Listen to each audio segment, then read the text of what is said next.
샬롬. 오늘도 평안하셨습니까? 평강은 하나님께서 우리에게 주시는 귀한 선물입니다. 여러분의 삶 속에서 오늘도 여러분의 심령 가운데 하나님의 평강이 가득 임하셨을 줄로 믿습니다. 이 시간 기도하겠습니다. 하나님 아버지 감사드립니다. 오늘도 하나님께서 우리에게 평강을 주셨습니다. 이 평강은 하나님이 우리에게 주시는 귀한 선물이오니 오늘도 우리의 심령 가운데 하나님의 귀한 평강을 붙잡고 또한 그 평강을 누리며 살아가게 하여 주옵소서. 저희들 이 시간 하나님이 가장 기뻐하시는 예배의 자리에 나와 있습니다. 하나님, 이 저녁 예배 시간 온전히 하나님께만 집중할 수 있도록 인도하여 주시고 오늘도 영과 진리로 하나님께 나아갈 때에 하나님이 기뻐 받으시는 예배가 되게 하여 주옵소서. 이 예배의 시종을 주님께 맡겨드리며 우리 주님 예수 그리스도의 이름으로 기도하옵나이다. 아멘. 다 함께 찬송가 486장 찬양 드리겠습니다.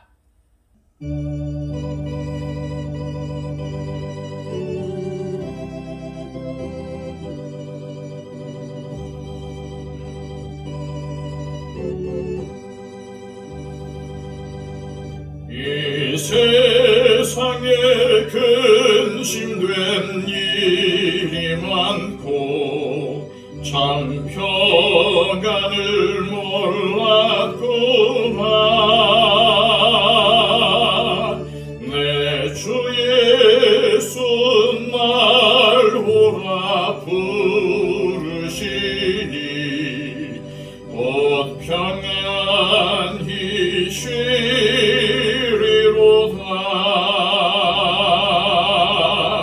주 예수의 구원의 은혜로다.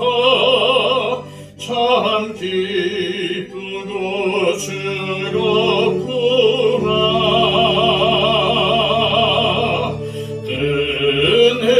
은혜를 영원히 누리겠네. 곧 평안히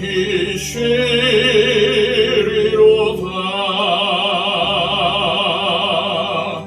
이 세상에 곤고한 일이 많고 참 쉬는 날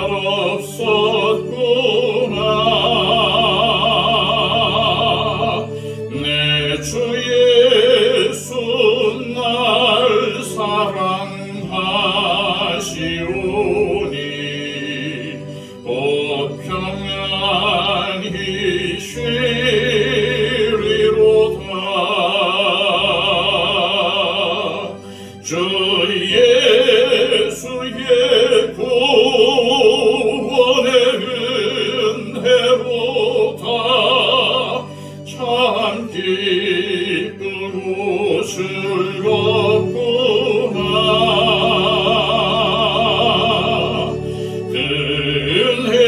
은혜를 영원히 누리겠네. 곧 평안히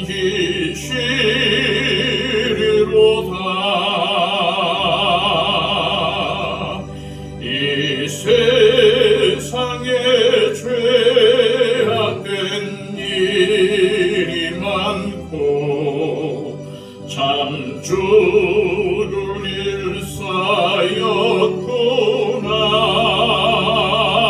일싸였구나. 내 주 예수 날 건져주시오니 곧 평안히 쉬리로다.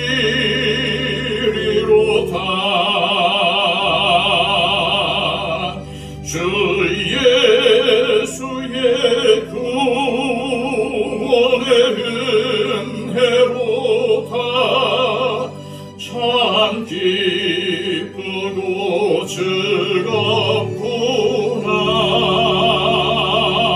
즐겁구나. 은혜를 영원히 누리겠네.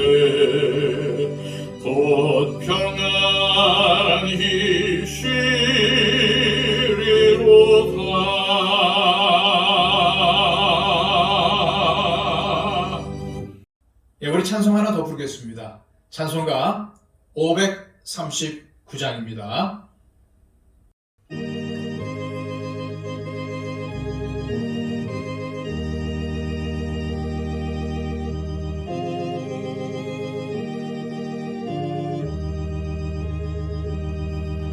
너 예수께 조용히 나가 내 모든 짐 내려놓고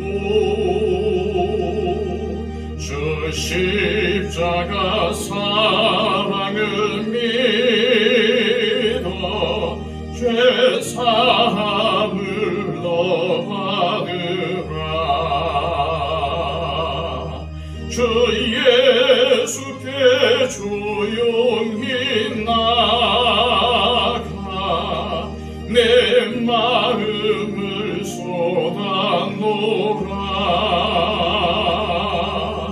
늘은 미리 보시는 주님 큰 은혜를 베푸시리. 주 예수의 은혜를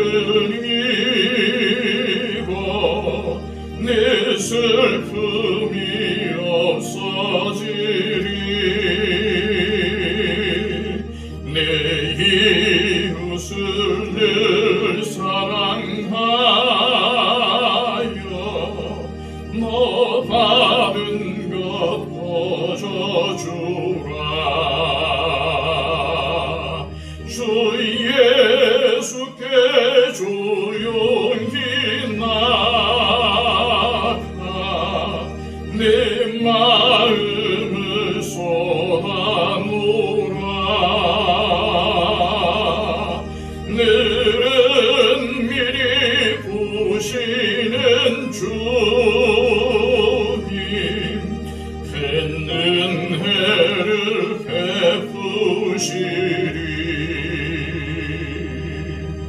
주 예수를 친구로 삼아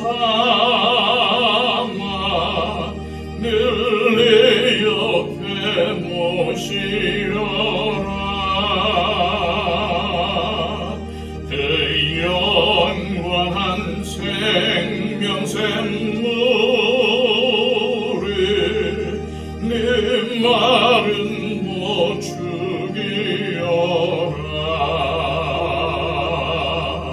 주 예수께 조용히 나가 내 마음을 쏟아놓으라. 늘은 미리 보시는 주님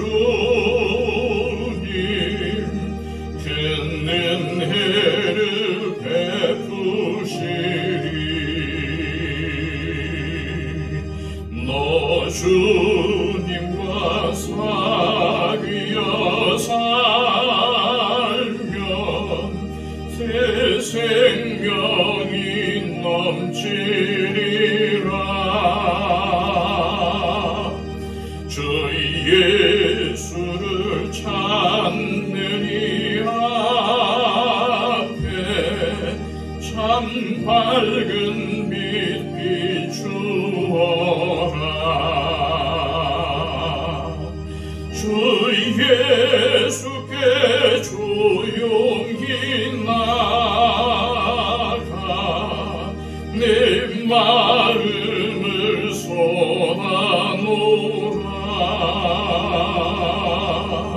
늘은 미리 보시는 주님 큰 은혜를 베푸시리. 이 시간 하나님께서 우리에게 주시는 말씀은 구약성경 말라기 4장 1절로 6절까지의 말씀입니다. 구약성경 1331쪽입니다. 만군의 여호와가 이르노라. 보라, 용광로 불같은 날이 이르리니 교만한 자와 악을 행하는 자는 다 지푸라기 같을 것이라. 그 이르는 날에 그들을 살라 그 뿌리와 가지를 남기지 아니할 것이로되 내 이름을 경외하는 너희에게는 공의로운 해가 떠올라서 치료하는 광선을 비추리니 너희가 나가서 외양간에서 나온 송아지같이 뛰리라. 또 너희가 악인을 밟을 것이니 그들이 내가 정한 날에 너희 발바닥 밑에 재와 같으리라. 만군의 여호와의 말이니라. 너희는 내가 호렙에서 온 이스라엘을 위하여 내 종 모세에게 명령한 법 곧 율례와 법도를 기억하라. 보라, 여호와의 크고 두려운 날이 이르기 전에 내가 선지자 엘리야를 너희에게 보내리니 그가 아버지의 마음을 자녀에게로 돌이키게 하고 자녀들의 마음을 그들의 아버지에게로 돌이키게 하리라. 돌이키지 아니하면 두렵건대 내가 와서 저주로 그 땅을 칠까 하노라 하시니라. 아멘. 이 시간 구약 성경의 제일 마지막 책, 또 말라기의 마지막 부분을 보고 있습니다. 구약 성경의 제일 마지막 책인 말라기, 또한 그 말라기에서 가장 마지막 절인 4장 6절에는요, 저주라는 단어가 제일 마지막에 나오고 있어요. 물론 우리말 성경에는 그 뒤에 땅을 칠까 하노라 라는 말씀이 나오지만 히브리어 원문 성경에 보면은 이 저주라는 단어가 제일 마지막에 나옵니다. 히브리어로 이 저주를 하렘이라고 하는데요.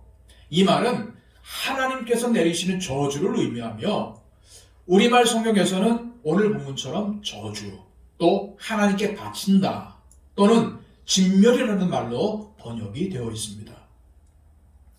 말라기 제일 마지막 말씀인 4장 6절을 하반절을 제가 한번 다시 읽어드릴게요. 내가 와서 저주로 그 땅을 칠까 하노라. 여기서 저주가 바로 하렘입니다. 이처럼 이 구약 성경의 마지막은 여호와 하나님의 진노가 쏟아질 것을 대비하라는 말씀으로 해석이 되지요. 제가 구약 성경의 마지막 절이 저주라는 말로 끝난다고 하니까 아마 놀라고 계시는 분도 계실 거예요. 하지만 이 한 단어에만 치우치지 않고 문장 전체를 보면은 구약 성경의 마지막 구절이 우리에게 말하려고 하는 바는 저주가 아니라 도리어 저주가 임하지 않는 것이라는 사실을 알 수가 있습니다. 왜냐하면 우리말로는 저주로 그 땅을 칠까 하노라 라고 번역이 되어 있지만 이 말씀을 원문의 의미에 비추어서 직역을 하게 되면 내가 저주로 그 땅을 치지 않도록 하라 라는 말씀이 되기 때문입니다. 다시 말해서 이 말씀은 하나님께서 저주로 땅을 치겠다는 말씀이라기보다는 저주가 임하지 않기를 원하시는 하나님의 바람이 오히려 더 들어가 있다고 볼 수가 있는 거죠. 구약의 마지막이 이렇게 끝난다는 것을 알고 신약의 마지막 부분을 볼 때 굉장히 흥미롭습니다. 신약 성경 제일 마지막 책이 뭐죠? 그렇죠. 요한계시록입니다. 이 요한계시록의 마지막 부분은 하나님께서 우리에게 허락하시는 새하늘과 새 땅에 대한 묘사가 기록이 되어 있습니다. 그런데 이 모든 것의 끝, 세상의 마지막이요, 이 신약 성경의 끝부분에 구약 성경과 동일한 저주에 대한 언급이 있다는 점은 매우 놀랍습니다. 계시록 22장 3절로 4절 말씀은 이 최후의 날에 대해 이런 식으로 우리에게 설명을 하고 있습니다. 다시 저주가 없으며 하나님과 그 어린 양의 보좌가 그 가운데 있으리니 그의 종들이 그를 섬기며 그의 얼굴을 볼 터이요 그의 이름도 그들의 이마에 있으리라. 신약 성경의 마지막, 아울러 모든 구약과 신약의 예언이 이루어지는 날에 성취되는 중요한 요소 중 하나가 저주가 끝난다는 것입니다. 인간의 죄로 인해서 하나님께서 이 땅에 부으시려던 그 진노가 맞춰지는 것. 그것이 성경이 말씀하고 있는 이 세상의 마지막의 모습입니다. 여러분, 이 사실을 통해서 우리가 알 수 있는 것은 구약과 신약은 모두 그 바라보는 시각에 있어서 한 지점을 보고 있다는 것입니다. 그것이 뭡니까? 바로 인간의 죄로 말미암은 저주의 종결, 그리고 하나님의 심판과 진노의 끝. 그렇습니다. 우리는 이 구약과 신약의 마지막 부분들을 통해서 하나님이 이 땅 가운데, 즉 이 세상에서 무엇을 이루기를 원하시는지, 하나님께서 구속의 역사를 통해서 궁극적으로 이루시려고 하시는 바가 무엇인지 그것을 분명히 알 수가 있습니다. 그것은 바로 죄로 말미암은 저주의 종결입니다. 죄로 말미암아 인류가 타락의 길을 겪은 후에 하나님께서 변치 않고 계속적으로 바라오셨던 것은 바로 이 죄의 끝, 저주의 마지막이었습니다. 그리고 우리는 이 사실을 이 말라기의 마지막, 곧 구약 성경의 마지막 부분에서 엿볼 수가 있게 됩니다. 하나님께서는 구약의 마지막을 저주가 땅에 임하지 않기를 바라신다는 바람으로 말씀을 내주셨어요. 우리는 지난 시간 말라기 3장 말미에서 하나님을 멸시하던 대부분의 이스라엘 백성들과는 달리 여호와를 경외하는 자들이 있었다는 사실을 확인할 수 있었습니다. 말라기를 통해서 계속적으로 보아왔던 하나님을 멸시하는 이 악한 사람들과는 달리 이 여호와를 경외하는 자들이 전혀 다른 운명을 겪을 것임을 살펴보았어요. 어떤 운명이었습니까? 이들은 하나님의 기념책에 기록이 되고 또한 하나님의 특별한 소유가 될 것이며 하나님의 악기를 받는 운명이었습니다. 그에 반해서 오늘 본문인 4장 1절에는 악한 자들이 당할 운명에 대해서 기록하고 있어요. 자, 1절 말씀입니다. 만군의 여호와가 이르노라. 보라, 용광로 불같은 날이 이르리니 교만한 자와 악을 행하는 자는 다 지푸라기 같을 것이라. 그 이르는 날이 그들을 살라 그 뿌리와 가지를 남기지 아니할 것이로되. 하나님은 심판의 날을 말씀하시면서 그날은 악인들을 다 지푸라기같이 불사르는 날이 될 것이라고 선포하십니다. 그러면서 이전에는 여호와를 경외하는 자들의 운명에 대해서도 말하고 있어요. 여러분 잘 눈여겨보시기 바랍니다. 2절 말씀입니다. 내 이름을 경외하는 너희에게는 공의로운 해가 떠올라서 시려하는 광선을 비추리니 너희가 나가서 외양간에서 나온 송아지같이 뛰리라. 자, 제가 지금 방금 2절 말씀을 읽어드렸는데요. 이 말씀에서 치료하는 광선이라고 번역된 말을 원문 성경에서 찾아보면요, 놀랍게도요 광선이라는 표현이 없어요. 그렇기 때문에 이 히브리 원문이 우리나라 성경으로 번역이 되면서 의역이 된 것이라는 사실을 알 수가 있는데요. 자, 우리말의 광선에 해당되는 히브리어는 날개입니다. 그래서 이 부분을 원문에 맞게 번역을 하면요, 치료의 날개가 됩니다. 그리고 이 대부분의 영어 성경에 보면 다 날개로 번역을 했어요. 그래서 우리도 광선보다는 날개로 알고 있는 편이 훨씬 좋다고 생각이 됩니다. 구약 성경에서 날개는요, 어미새가 새끼를 날개로 덮어 보호하듯이 하나님께서 당신의 백성, 당신의 자녀들을 보호하신다는 것을 의미합니다. 그러므로 이 말라기의 이 말씀 역시도 공의로운 태양이신 구세주가 오시고 그분으로부터 빛의 날개가 나와서 자기 백성들을 치료하고 보호하는 것으로 보는 것이 가장 좋은 해석일 것입니다. 이렇게 될 때에 여호와를 경외하는 자는 어떻게 된다고 말씀하고 있습니까? 송아지같이 뛰리라. 외양간에서 나온 송아지같이 뛰리라. 성경에서 송아지가 뛰는 것은 시편 29편에 딱 한 번 나오는데 하나님의 임재로 인해서 놀래서 이 송아지가 뛰는 겁니다. 다시 말해서 하나님을 경외하는 자들은 하나님의 심판의 날에 외양간에서 나온 송아지처럼 뛰게 되는데 이는 전혀 예상하지 못했던 하나님의 구원에 대한 커다란 놀라움, 즉 기쁨으로서의 놀람 때문인 것입니다.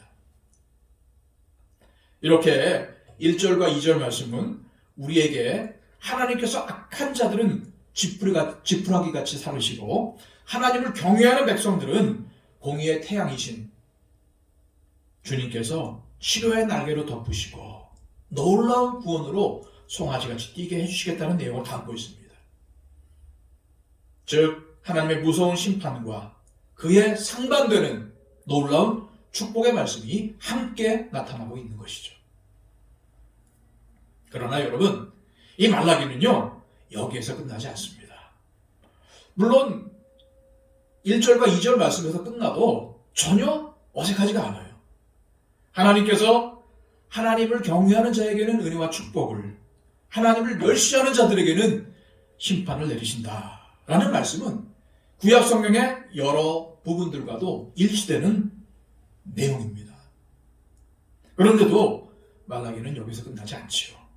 하나님께서는 이 크고 두려운 날을 언급하는 것으로 말씀을 맺지 않으시고 오히려 이 크고 두려운 날이 임하기 전에 하나님께서 행하실 한 가지 일에 대해서 말씀하시고는 이 말라기를 끝내십니다. 그것이 바로 5절 말씀이에요. 보라, 여호와의 크고 두려운 날이 이르기 전에 내가 선지자 엘리야를 너희에게 보내리니. 크고 두려운 날이 오기 전에 하나님께서 무슨 일을 행하실 것이라고 말씀하셨어요? 그렇습니다. 내가 선지자 엘리야를 너희에게 보낼 것이다. 그렇습니다. 이것이 바로 하나님께서 말라기 말씀을 맺기 전에 한마디 더 덧붙이신 내용이죠. 크고 두려운 날, 즉 최후의 심판이 이르기 전에 하나님은 선지자 엘리야를 너희에게 보내주시겠다. 이것이 하나님께서 이스라엘 백성들에게 보여주신 마음이십니다. 그렇다면은 크고 두려운 날이 오기 전에 엘리야가 왜 와야 되고 와서는 무슨 일을 하는 걸까요? 이것이 4절 말씀과 6절 말씀에 각각 나타나 있습니다. 먼저 4절에서 말씀하신 내용은 내 종 모세에게 명령한 법, 곧 율례와 법도를 기억하라는 말씀이에요. 말하자면 하나님은 크고 두려운 날이 다가오고 있으니 하나님의 말씀을 기억하고 그 말씀에 순종하라라고 말씀하시는 겁니다. 오늘 본문 4절과 5절을 보시면 두 사람이 나오죠. 하나는 모세고 또 하나는 엘리야입니다. 근데 왜 이 두 사람이 나왔을까요? 하고 많은 사람들 중에서 하나님께 순종한 많은 사람들이 있지 않습니까? 근데 오늘 말씀은 꼭 집어서 모세와 엘리야를 말하고 있어요. 예수님께서 변화산에서 변화되셨을 때에도요, 이 두 사람이 나타났습니다. 그렇다면은 이 두 사람이 상징하는 바가 무엇일까요?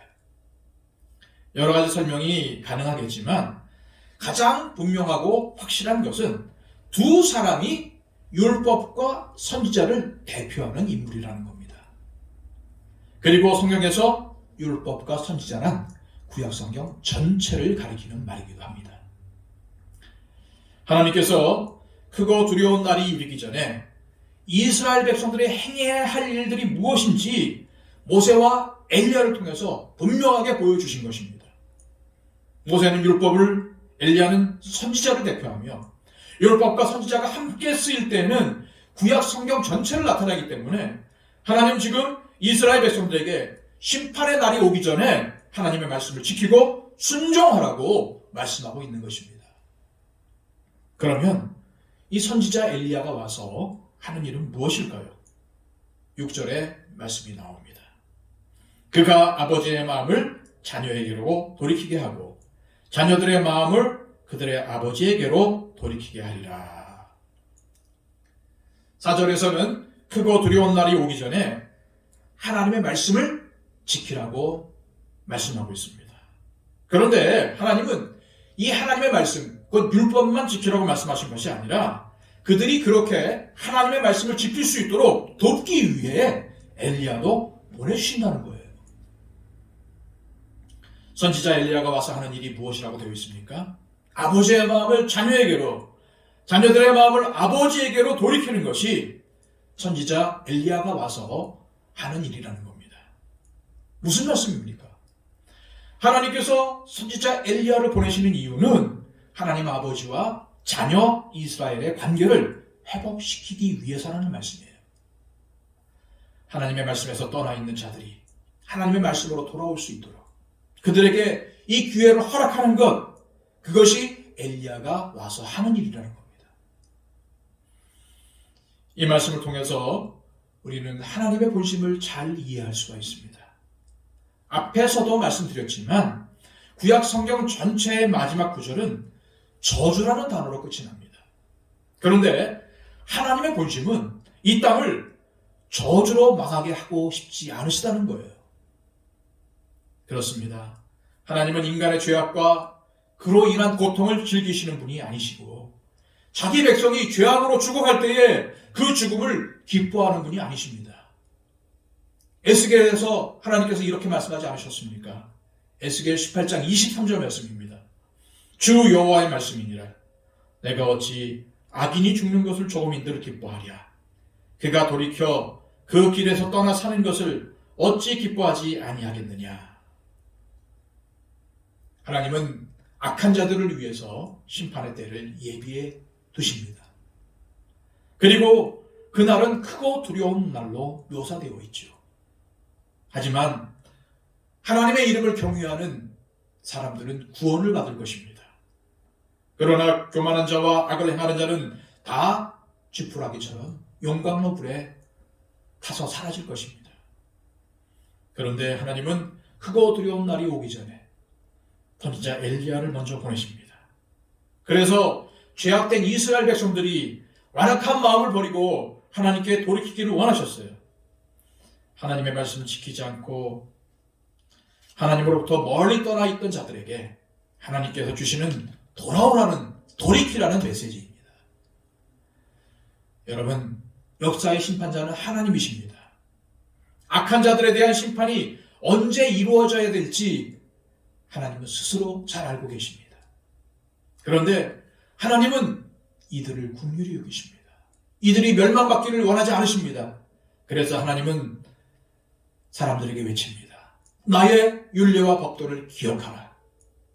그런데도 이들이 하나님의 말씀을 듣지 않으니까 여호와의 크고 두려운 날이 이르기 전에 선지자 엘리야를 보내십니다. 이 선지자를 보내서 하게끔 하시는 일이 바로 사람들의 마음을 하나님께로 돌이켜서 그들이 심판의 징벌을 받지 않도록 하시는 것. 이것이 바로 하나님께서 심판을 내리시면서 동시에 행하시는 또 다른 일이십니다. 즉 하나님은 사람들을 심판하시면서도 그들을 사랑하시고 그들을 위해서 구원의 길을 내시는 것입니다. 사랑하는 성도 여러분, 이 사실을 제대로 이해할 때만, 아버지 하나님의 이 마음을 확실히 이해할 때만 이 땅에 오신 예수 그리스도의 진정한 의미를 알 수가 있습니다. 오늘 본문에서 언급되고 있는 공의로운 해는 예수 그리스도를 의미합니다. 그리고 우리는 여호와의 크고 두려운 날이 이르기 전에 올 선지자 엘리야가 바로 세례 요한임을 잘 알고 있습니다. 그런데 여러분, 우리는 말라기 말씀을 통해서 단지 예수님께서 이 땅에 오신다는 사실이 미리 예언되었다는 것만 보아서는 안 됩니다. 우리는 이 말라기 말씀을 통해서 하나님께서 과연 어떠한 마음으로 독생자이신 예수 그리스도를 보내시는지를 볼 수가 있어야 되는 거죠. 사랑하는 여러분, 내가 이미 구원받고 하나님의 사랑을 받았기 때문에 내가 죄인이라는 사실을 잊어버리지는 않았습니까? 말라기서는 크고 두려운 심판이 이르기 전에 하나님께서 애타는 마음으로 멸망당한 이들을 구원하실 방법을 공유하고 계신 것을 우리에게 잘 보여줍니다. 그렇다면 우리는 말라기의 말씀을 성취하려고 오신 예수님께서 바로 이 하나님의 마음을 그대로 나타내 보여주셨다는 사실을 잊어서는 안 됩니다. 예수님은 의인을 부르러 온 것이 아니라 죄인을 부르러 왔노라고 거듭 말씀하셨죠. 마태복음 9장 13절 말씀입니다. 내가 의인을 부르러 온 것이 아니요 죄인을 부르러 왔노라. 또한 누가복음 5장 32절 말씀입니다. 내가 의인을 부르러 온 것이 아니요 죄인을 불러 회개시키러 왔노라. 또한 복음의 핵심이라고 말할 수 있는 요한복음 3장 16절은 하나님이 세상을 너무나도 사랑하셔서 독생자를 주셨으며 그것은 세상을 심판하려고 하심이 아니요 오히려 예수님으로 말미암아 세상이 구원을 받게 하시려고 예수님을 보냈다는 사실을 말씀하고 있습니다. 사랑하는 여러분, 주님은 죄인의 친구로 오셨습니다. 주님은 의롭다고 생각하는 바리새인들과 서기관들에게 가지 않으시고 죄만큼 흠 많은 자들에게 찾아가셔서 그들의 친구가 되셨습니다. 왜 그럴까요? 주님은 우리가 아직 죄인 되었을 때에 우리를 위하여 오셔서 하나님의 사랑을 확증하셨기 때문입니다. 그러므로 하나님께서 죄인을 징벌하시기보다는 죄인을 사랑하셨다는 사실, 그리스도께서 이 땅에 오신 것은 죄인을 심판하기 위해서 오셨다기보다는 죄인을 구원하시기 위해서 오셨다는 사실, 바로 이 사실 때문에 죄 많은 내가 구원을 받을 수 있었고 성실하지 못하고 경건하지 못한 내가 하나님의 자녀가 될 수 있었다는 사실을 우리는 잊지 말아야 합니다. 예수님과 세례 요한은 말라기에 나타나는 두 중심 인물입니다. 물론 우리 예수님께서 주인공이시죠. 그런데 예수님과 또한 예수님의 길을 예비하는 엘리야였던 세례 요한 모두 외친 메시지에 있어서는 동일했습니다. 회개하라, 천국이 가까웠느니라. 이 메시지가 어디서 나왔겠습니까? 바로 말라기에서 나왔습니다. 말라기가 말씀하고 있는 것이 바로 하나님의 말씀을 지키라라는 것과 선지자 엘리야가 와서 그것을 독려하겠다는 말씀이 아닙니까? 말라기에 나타난 하나님의 마음이 그대로 투영된 것이 세례 요한과 예수님이 외치셨던 동일한 외침, 즉 회개하라, 천국이 가까웠느니라 였습니다. 현실만 보면서 살아가는 것은 진정한 그리스도인의 삶이 아닙니다. 그리스도인은 이미 주신 말씀을 끝까지 붙들고 살아내는 사람들입니다. 환경이 변하지 않을 수도 있어요. 기도함에도 불구하고 치유도, 회복도, 축복도 나타나지 않을 수 있습니다. 그럼에도 불구하고 우리에게 필요한 것이 이미 주신 말씀을 붙들고 하나님 백성답게, 하나님의 언약 백성답게 살아가는 것입니다.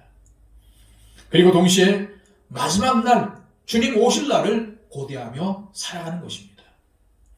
성경은 이러한 그리스도인들을 온유한 자라고 말합니다. 그리고 그 온유한 자들에게 하나님께서는 땅을 기업으로 주시겠다고 약속하셨어요. 이러한 축복이 저와 여러분들에게 주어지기를 소망합니다. 기도하겠습니다. 하나님 참으로 감사드립니다. 오늘 이 말라기 말씀을 통해서 저희들이 다시 한번 주님 앞에 결단을 합니다.